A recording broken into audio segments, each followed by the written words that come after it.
Hi, I'm John. And I'm Kathy. We own Substation Mountain Produce in Erie, Michigan.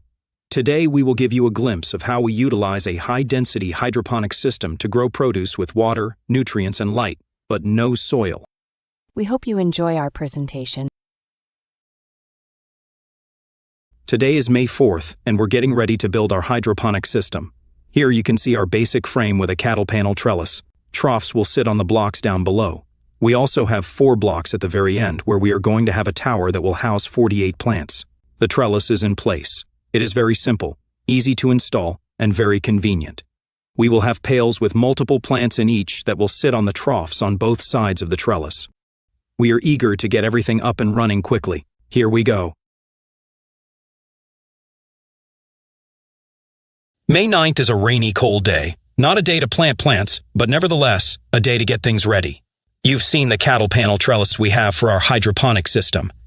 What about the troughs, Kathy? Thank you, John. We now have our 2 troughs in place. They're on the blocks, they're lined up, they're sloped to give us the proper drainage, and up top you see the white lines.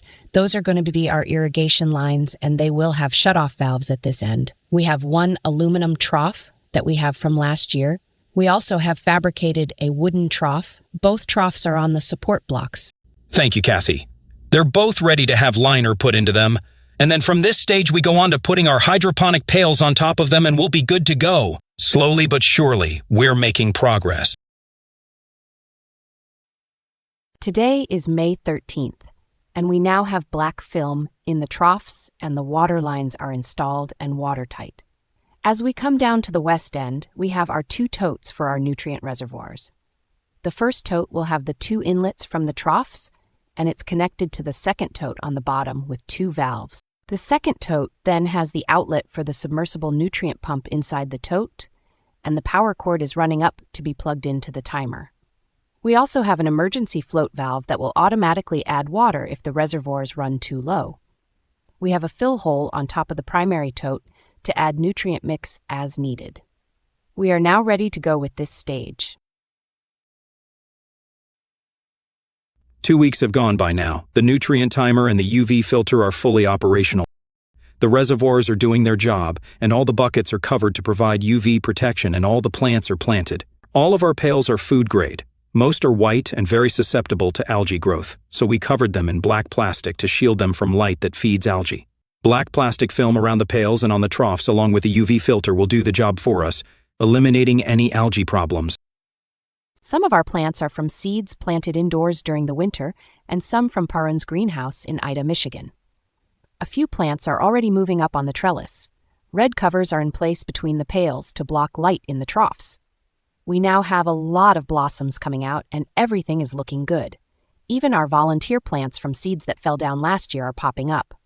We decided to just let them grow and see what happens. Almost a month has gone by, and we are near the end of June. Our plants are looking great. Our tomatoes are really starting to fruit, some in clusters. We have plenty of blossoms on many of our other plants, too. We are growing 12 different tomato cultivars, 3 pepper cultivars, zucchini, Armenian and burpless cucumbers, cantaloupe, acorn squash, and spaghetti squash. We now closely monitor our nutrient concentration, taking readings every day. As the plants grow, we need to adjust the concentration to provide them with what they need. Cattle panel makes a great low-cost trellis, and we have more plants climbing up it now. The volunteer plants are really thriving. We're just letting them do their thing. It's July 20th, and our tower is really producing. We do have a plant to remove that died from insufficient nutrient. We need to trim the roots on some of the higher plants. Trimming them doesn't lessen their fruiting. The volunteer plants under the south trellis are really growing. Growth up the trellis is very vigorous. We've got orange tomatoes, yellow tomatoes, black cherry tomatoes, and tomatillos growing up it. Some of the other produce grows well on the trellis too. Moving things aside, we see a small squash on the ground. Some of the tomato plants are growing up above the trellis, and we will weave some through the top and just let others grow to where they will just lay on top of the trellis due to their weight. A lot of the plants are starting to fill in space between the trellis sides and the top. Some of the squash at the west end are not doing great. Some of the plants would probably do better on the ground. On the other hand, our acorn squash have many blossoms. As we move down the line, you can see some of the different tomatoes. Our plants are generally on 7-inch centers. We have mostly 2 plants per pail, and a couple pails have 3. At the west end, we only have 1 per pail for larger plants. As we get back to the west end at the tower, look what's growing, fooled you peppers. They've been very good producers for us. They actually look like a jalapeno, but they're not hot peppers. That's how they got their name. It is a bright, sunny July 28th. As we start from the east end, we see how the north side shows extensive growth up the trellis and out the top. As the plants continue to fill in, fruiting will also increase. While tomato plants like full sun, the fruit grows better in shade. The high-density growth is ideal for high yields. Here at the west end, the tower is doing well. We are now starting to harvest produce. Here is a sample tray from today. Today, let's start with the south side. Plants are big. We need to get in here and pick some of our tomatoes. Up above, you can see they're beyond the trellis. We had to put an extension out here for the volunteer tomatoes outside the trellis. They're already at the top of that. Everything is coming along fine. Volunteers are growing well. Everything is growing well. Long plants. Here's a big volunteer tomato plant that is really taking off. There's a pepper. We get into some zucchini here. We got a few forming, but we get to the end here, and what do we have?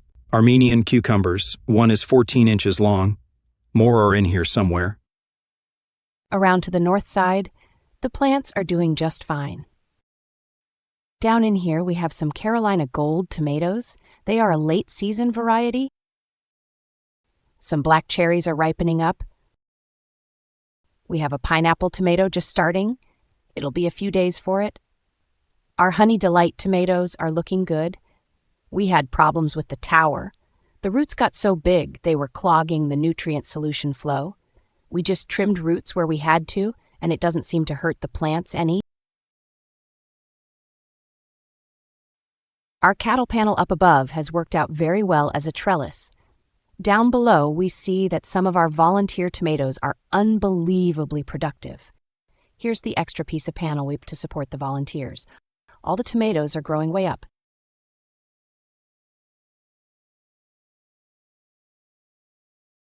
Tomatillos are producing.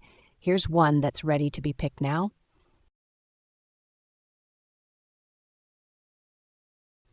And we get down to the end and down to our acorn squash and go around the corner. Look at the cucumber. Not just one, but here's another one. Look at this one, Kathy. How long is it? Well, here's my hand. You can see another one behind it too. Armenian yard long cucumbers are doing great. Come around this side. Down the north side is where we got our long tomatoes, growing way up.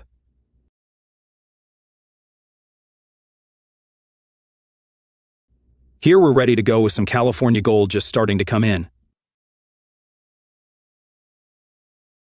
Black cherries and Honey Delights as we move on down the line.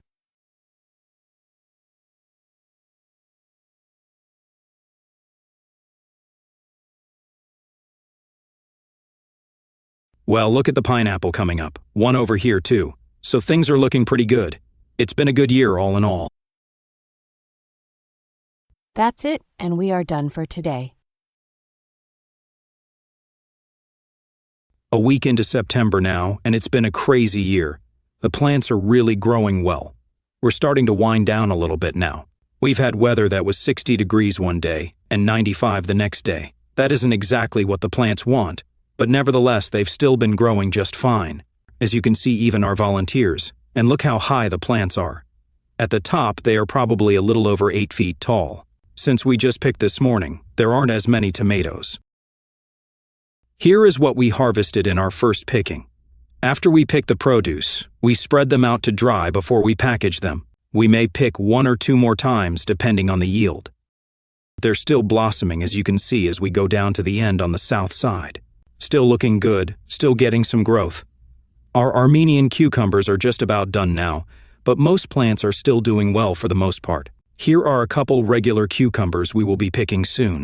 At the east end of the north side, we see an acorn squash and 2 more down below. The tomatoes are doing great way up the trellis. Besides providing an environment that our plants like, the high plant density protects the plants from adverse weather such as high wind and hail. We had one hail storm this year that had almost no impact on our plants, a nice bunch of tomatoes at the west end, and plenty of blossoms still coming out. We'll see what happens.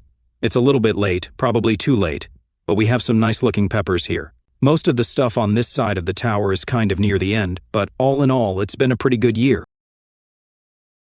Well, tomorrow is October 1st, and surprisingly, a lot of the garden is still doing well and producing. We have a little squash down below that probably is not going to end up doing very well. We'll see. But look at the height of the tomatoes, and how are they doing? Well, if you look at the blossoms, you get a pretty good idea. Don't know if they're going to be able to handle the cold weather, which shouldn't be too far away.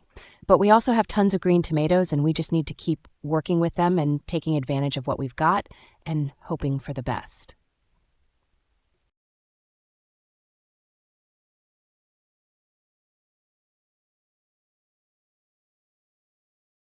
Some of our peppers are still growing.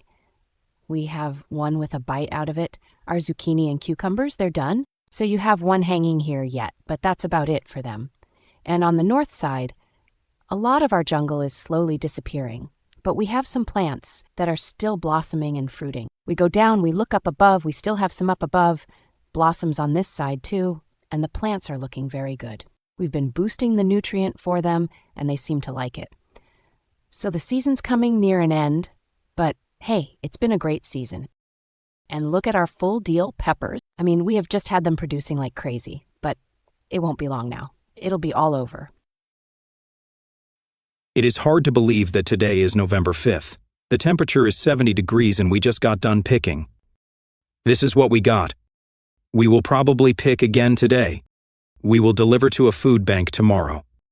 We deliver 2 or 3 times per week. It isn't surprising that the plants are showing their age now. What is surprising is that it is now November. After somewhat of a slow start, probably due to insufficient nutrient, this year's yield was incredible. I'm sure our high-density planting made a big difference, shielding some of the plants. Some are still producing, so as long as they're producing, we're harvesting, and we'll just keep going, hoping for the best. When the time comes, we will pull out all the plants, clean everything up, pack up for the winter, and come back and do it again next spring. God blessed us with a great harvest. We hope Substation Mountain Produce made a difference for people who needed help. Can you believe that we made it to December? We picked yesterday. We did a quick pick of a tray of ripe tomatoes and one of green ones. The green ones will have no problem ripening indoors in a sunny window. And I was going to say the season is over. But wait, one tomatillo refuses to give up. It still has a decent amount of fruit on it. We have cut down everything except the tomatillo. We are very happy with this season's yield. It was a great year, and we'll start removing plant roots from the pails. We will, however, give the tomatillo a little more time. Here's what's left of the plants that were on the system. We are kind of sad, but grateful that we were blessed with such a great year. Look at the big stem on this one. We thought you might like to see the roots on some of our plants. They are incredibly long, 6 feet long and more. They don't cause a problem, but might if we had a longer growing season. Our tower, however, can get clogged, so we trimmed some of the roots in it during the summer. When dried out, the roots make a decent bedding material for something like a small outdoor cat shelter. We did have one issue very late in the season. Roots actually grew up inside our 1/8 inch diameter pail nutrient lines up into our large 3/4 inch watering tubing. It is hard to believe, but they will grow enough to plug the large line. Cleaning them out once a season is adequate, though. We have finished prepping for the winter. All the plants and roots have been removed, the pails and troughs have been clean, the irrigation pump has been moved indoors, and the reservoirs drained. The pails have been placed upside down on the troughs until next spring. We hope you enjoyed seeing what a Substation Mountain Produce growing season looks like. Thank you for watching.